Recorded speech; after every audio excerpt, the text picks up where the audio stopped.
Welcome along to day 11 on the Cape Wrath Trail. We're starting off from Inchnadamph Explorers Lodge. I'm going to head over to Glendhu Bothy and then see how I feel, whether I stop there or whether I go on a little bit further towards Loch Stack and find a camp spot somewhere in the valley. It's going to be cold overnight, so I don't want to camp too high again and have to deal with ice on the tent, so ideally somewhere down in the glen. We are forecast a little bit of rain this afternoon, so I want to get cracking now, try and get over to Glendhu by mid-afternoon if possible, and yeah, try and break up the next 3 days so they're a little bit more even than having just a shorter day today and then 2 long days on Sunday and Monday.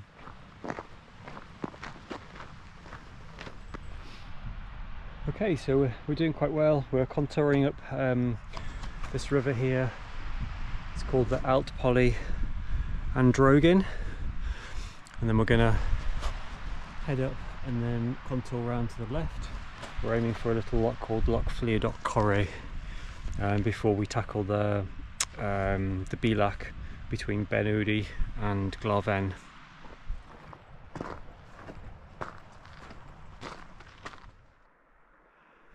Like some really wild country here. Lots of little cascading small waterfalls. This stream and rivers meandering through the centre. We've still got some ascent to go before we get to the loch. The ridgeline of Ben Udi is much more visible now. There do seem to be little stacks of rock on the side here that are marking the route, although the path is in these conditions really easy to see.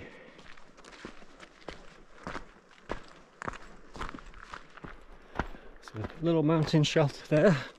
You'd have to curl up in the fetal position to get into it, but nonetheless, if you got caught out in a storm, you've got a little bit of protection there. Okay, we're nearly at the loch now, Loch Corre Fleodoc.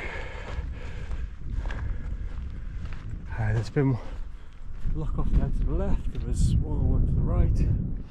We're threading the needle there, and then you can see the beginning of a loch on the right hand side.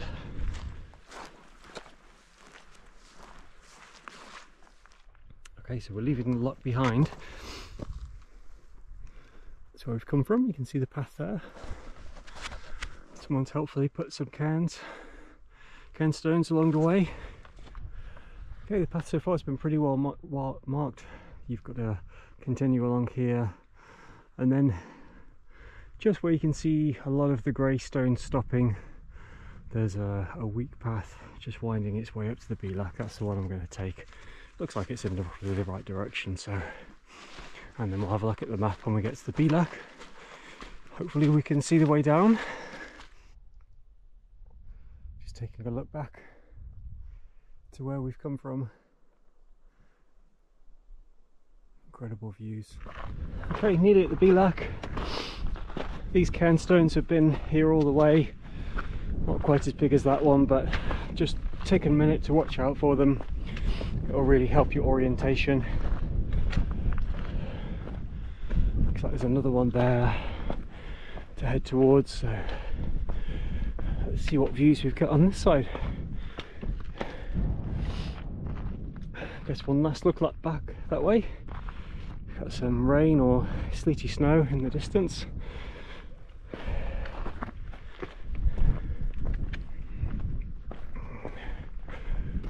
Okay, let's have a look at the terrain on this side.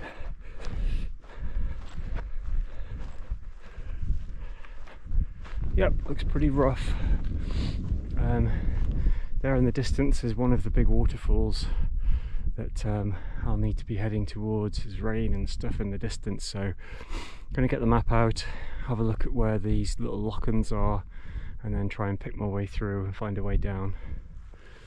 Keeping that lochan to our left, I'm just going to follow this path for a little bit. I think I've got to head over in that direction. If you see there's a little bit of a sheer cliff face there, I think there should be a lochan behind that, the brow of the hill over there. So.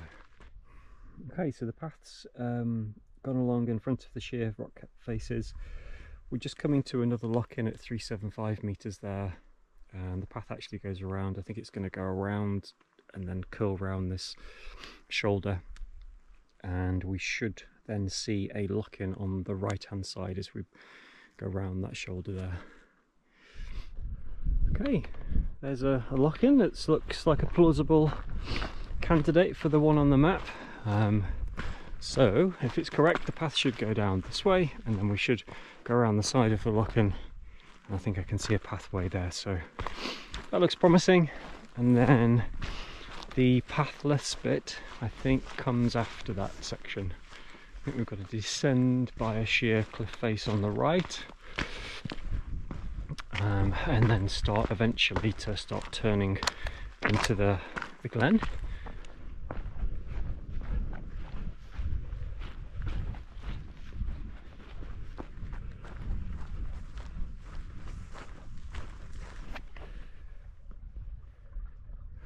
Okay, so on the map, on the descent into the glen below, just before we descend, we should have a path coming down from the right, which we've got. We've got a stream coming down here, and then our path, I think, will go down this way and then possibly hug the bottom of that rock face.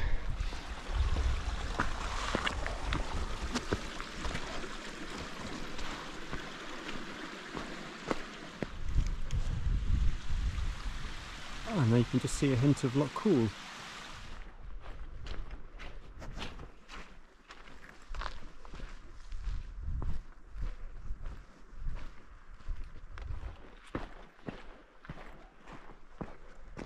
Okay, the path meets a junction of this small mountain stream, goes over, and I think it just really goes down then to the river down below. So that's the way we're going to follow. Looks okay, to be honest, and then just head in that direction, get some views of those big waterfalls. I think there's another one coming on the left somewhere. So those are the highlights, and then we'll get to Glendhu Bothy and probably have lunch. Okay, nearly at the river. I just need to cross over somewhere, but the river levels look quite low, so that'll be a doddle at the moment. I think I have been really fortunate that it's been mostly dry for the last week, with the occasional shower, but certainly not heavy persistent rain.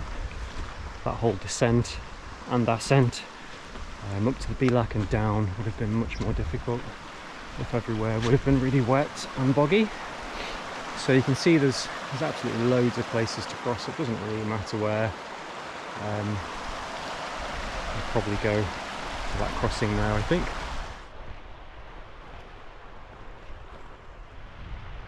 Okay, we've got Loch Big and Glencoul in the distance. We've got a beautiful waterfall coming down on the left now, and then we're nearly adjacent to the waterfall we've seen for a while on the right hand side.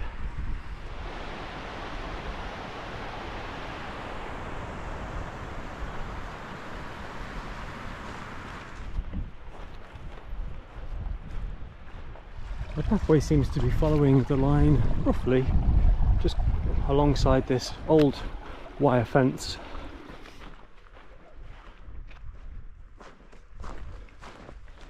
Okay, I think that must be the Bothy. We finally contoured all the way around Loch Big. It was quite rough going actually. The scale of these places just catches you out a little bit if you're used to somewhere like the Peak District or Lake District. These are massive lakes, they're massive mountains. It just takes that much longer. I don't think it's transitioning to the Harvey map. I just think these places are on a bigger scale than anything I've walked before. So I'm going to have some lunch in Glencoul Bothy, and then I'll be tackling the next section to get around to Glendhu this evening. It's about 1:30, 1:45 now, so I started out from Inchnadamph at 8:30 this morning, so I think I've made good progress. Let's see if anyone's in there.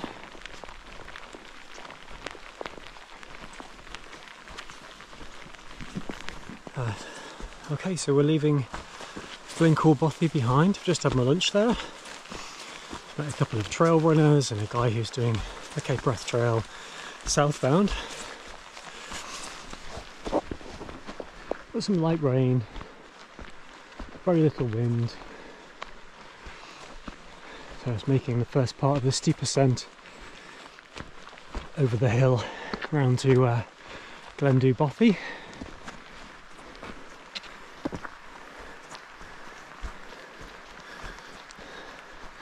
Very beautiful landscape. Hopefully the GoPro is doing this justice.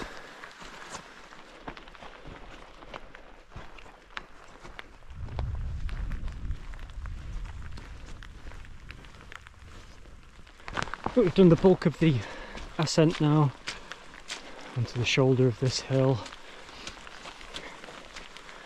Path is fine. It's like slab rocks in places, and it's steep, but absolutely fine if you take it steady. The lock's just coming into view there in the background. You can see the nice track on the other side. So we've got to get down this path on the way up. That last part there, where it flattened out, was quite slippy. You can see the conditions underfoot now. With the rain, those little puddles have started to fill up. So path update, it's actually a stream. So my lovely dry boots from this morning are now lovely and wet. I feel like my coat's wetting out as well. I can feel the damp and the cold coming through the shoulder straps. So I think what that means is if there's space in the Bothy, I'm going to take a place. Haven't seen that many walkers today, so I'm hoping that the Bothy will be not too full.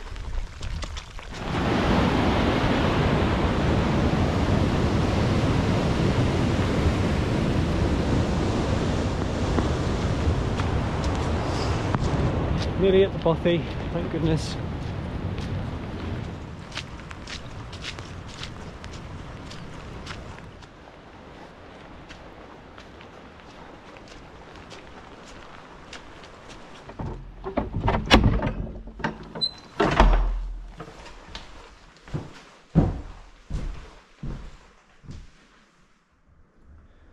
Hello everybody, I've decided to stop at Glendhu Bothy.